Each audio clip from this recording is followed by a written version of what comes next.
भोलपुर गांव में संतोष अपने बेटे रितेश के साथ रहती थी। रितेश की अब शादी की उम्र हो चुकी थी। संतोष उसके लिए लड़की ढूंढने की तैयारी शुरू कर रही थी, लेकिन संतोष की ख्वाहिशें थोड़ी ज़्यादा थी।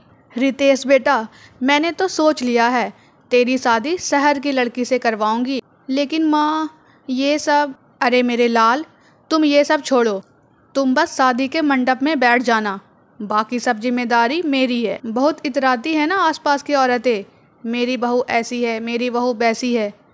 अब देखना, जब मेरी बहू आएगी तब। अपनी इज्जत बढ़ाने के लिए मैं कैसे एक शहर की लड़की को लाती हूँ घर। वो सब तो ठीक है माँ, पर आप शहर की लड़की लाओगी कहाँ से? अरे सुषमा है ना, मेरी बचपन की सहेली, वो यहीं इसी गांव में रहती थी। लेकिन जब वो 20 बरस की हो गई तब उसके पिता को बड़ी नौकरी का बुलावा आया और वो शहर चली गई। उसी की बेटी है मानवी, उसके साथ ही तेरा ब्याह कराऊंगी। मैंने तो बात भी कर ली है और कल सगाई के लिए शगुन भेजूंगी। बचपन की सहेलियां संतोष और सुषमा एक दूसरे से मिलती हैं और दोनों परिवार आपसी सहमति से रितेश और मानवी का रिश्ता पक्का कर लेते हैं। चंद दिनों के बाद रस्मों रिवाजों से उन दोनों की शादी भी हो जाती है। शादी के बाद मुंह दिखाई के दिन गांव की सारी आसपास की औरतें संतोष के घर आती हैं। चलो बहू, ये सब जीन्स वीन्स को चेंज कर लो और ये साड़ी पहन लो। साड़ी? वाई? अरे ये वाई छोड़ो, साड़ी पहन लो, क्योंकि तुमको देखने के लिए सभी औरतें आई हैं।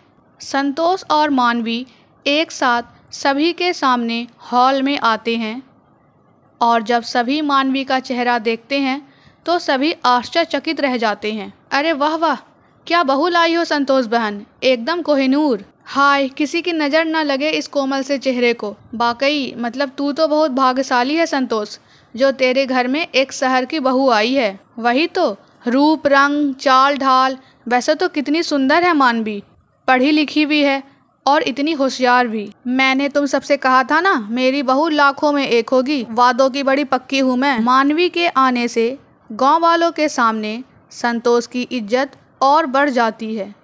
रोज़ कई लोग उसकी तारीफ करते हैं और बधाई देते हैं, लेकिन शहर की बहू के घर आने से घर में परेशानियां होती हैं। अब संतोष और रितेश को उसका सामना करना पड़ता है।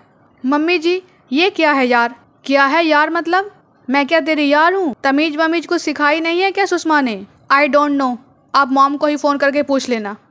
और वैसे भी मुझे लगता है कोई तमीज़ नाम का कोई भी सब्जेक्ट था। अरे तमीज़ मतलब मैनर्स। ओह अच्छा, अब मैं बस तुम्हें देखने आई हूँ, कुछ और अच्छा नहीं लग रहा है। एक तो ये डब्बा टीवी सेट, ऊपर से 10 बार सिग्नल ही चली जाती है। घड़े का पानी पी पी कर तो मेरा गला ही ख़राब हो गया है। और देखो तो, मैंने एक बार चाकू उठाया, मेरे हाथ कट गए। मेरी स्किन सुपर सेंसिटिव है और ये गर्मी, उफ़, ढंग के पंखे तक नहीं है। बूढ़े हो गए हैं दोनों पंखे। तो अब हम क्या करें? यही होता है गांव का जीवन। हाँ मानवी, इसके अलावा और तुम्हें क्या चाहिए? मैं जानता हूँ कि सब कुछ एडजस्टमेंट से भरा हुआ है, मुश्किल है, पर इन सब के साथ जीने की आदत डाल लो। क्या? हरगिज नहीं, आप लोगों ने मुझे खरीद नहीं लिया है, समझे आप? देखो रितेश और मम्मी जी, अभी मुझे घर का रेनोवेशन कराना है। इस ईंट पत्थर के घर को संगमरमर का शीश महल बनाना है। मुझे फ्रिज चाहिए, केक बनाने के लिए ओवन चाहिए, इंटरटेनमेंट के लिए बड़ा सा टीवी सेट चाहिए, एसी और वाटर प्यूरीफायर भी चाहिए, और बाहर जो टेबल है ना, उसे भी हटाना होगा। अगर हम इसे नहीं बदलेंगे तो गांव कभी नहीं बदलेगा। मानवी की मांगों को सुनकर संतोष और रितेश हैरान रह जाते हैं। अरे मानवी बहू, आज सुबह कहीं चाय की जगह कुछ और तो नहीं गटक लिया था? ये कैसी बौखियाई बातें कर रही हो? ये सब जो तेरी मांगे हैं उन्हें हम कैसे पूरा कर सकते हैं? ना भैया, हमसे ये ना हो पाएगा। ऐसे कैसे नहीं हो पाएगा? आपको तो करना ही पड़ेगा। ज़मीन बेच दो, गहने बेच दो, जो करना है करो, लेकिन मुझे ऐसी ज़िंदगी नहीं जीनी है। मुझे अच्छी और क्लासी ज़िंदगी जीनी है। अगर ऐसा नहीं हुआ तो मैं मम्मी के पास वापस चली जाऊंगी। नहीं नहीं, ऐसा मत करो, मैं इंतज़ाम करती हूँ। मैं तुम्हारी सारी मांगें पूरी करूँगी, तुम बस थोड़ा सा वक्त दे दो। ओके, लेकिन याद रखना, ये थोड़े वक्त कहीं ज़्यादा हो जाए तो फिर इसका अंजाम बहुत बुरा होगा। जब मानवी शाम को बाजार जाने समय जीन्स और टी शर्ट में निकल जाती है, सभी गांव वाले उसकी निंदा करते हैं। अरे संतोष, कैसी बहू है तुम्हारी? सरेआम छोटे कपड़े पहनकर गांव में घूम रही है। तुम्हारी नाक कटाने का पूरा बंदोबस्त कर रखा है। तुम्हारी ये शहर से लाई बहू, हमने तो सोचा था एकदम होनहार, सबसे हटके होगी, लेकिन ये तो तुम्हारी इज्जत की धज्जियाँ उड़ाने में लगी हुई है। मानवी बहू, तुम्हारी अकल क्या घास चढ़ने गई है? जरा तो इज्जत रख लेती मेरा और अपने पति का। क्यों? आपने तो जैसा बड़ा मान सम्मान किया है मेरी बातों का। और रितेश, तुम्हारा इंतजाम हुआ या नहीं? अभी होगा या अगले 7 जन्म में होगा? गांव के लोग ना गांव में ही रह जाएंगे।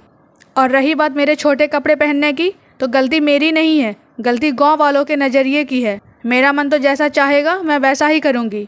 ना तो आप मुझे रोक सकती हैं, ना मैं खुद को रोक सकती हूँ। Mind it. क्या सोचकर मैं इस कलमुही को अपनी बहू बनाई थी, और क्या से क्या हो रहा है। दिन पर दिन मेरे सर का पारा हाई करती है ये लड़की। मैं भी तंग आ चुका हूँ। अब इस दलदल से मैं कैसे बाहर निकलूँगा माँ? दिन व दिन मानवी पूरे घर को बर्बाद करने लगती है और कलेश के अलावा घर में कुछ भी नहीं करती। एक दिन अचानक संतोष और रितेश मानवी के सामने एक कागजात रखते हैं। अरे ये क्या है? कौन से पेपर से?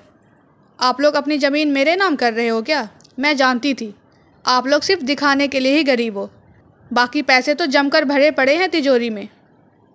वेल, अपनी प्रॉपर्टी मेरे नाम करने के लिए थैंक यू सो मच। अरे ओ बैल बुद्धि, जरा कागजात को हाथ में उठाकर देख ले। खड़े खड़े ही ख्याली पुलाव पका रही है क्या? जब मानवी वो पेपर्स उठाती है तो देखती है कि रितेश उसे तलाक दे रहा है। अरे ये क्या है रितेश, तुम मुझे तलाक दे रहे हो? हाँ मानवी, मुझे तुम्हारे साथ अब और नहीं रहना। तुम मेरी माँ की सहेली की बेटी थी। अरे जरा तो इज्जत का मान रख लेती। शहर से आई हो तो क्या हुआ, शानदार अंदाज में अपना गांव में बसेरा बना लेती, लेकिन नहीं, तुमने वैसा नहीं किया। उल्टा तुम तो हमारे ज़मीन के पीछे और स्टैंडर्ड ऑफ लिविंग के बलबूते पर हमें ब्लैकमेल करने लगी।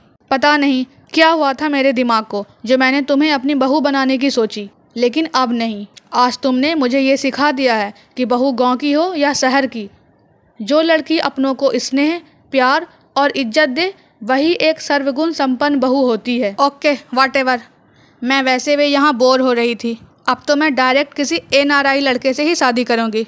लाओ पेपर्स लाओ। मानवी पेपर्स पर साइन कर देती है। संतोष को अपनी गलती का एहसास होता है और रितेश की शादी एक सुशील गांव की लड़की से करा देती है और वे लोग खुशी खुशी अपना जीवन बिताने लगते हैं। अगर आपको हमारा वीडियो पसंद आ रहा है तो हमारे वीडियो को लाइक करें, शेयर करें और हमारे चैनल को सब्सक्राइब करें।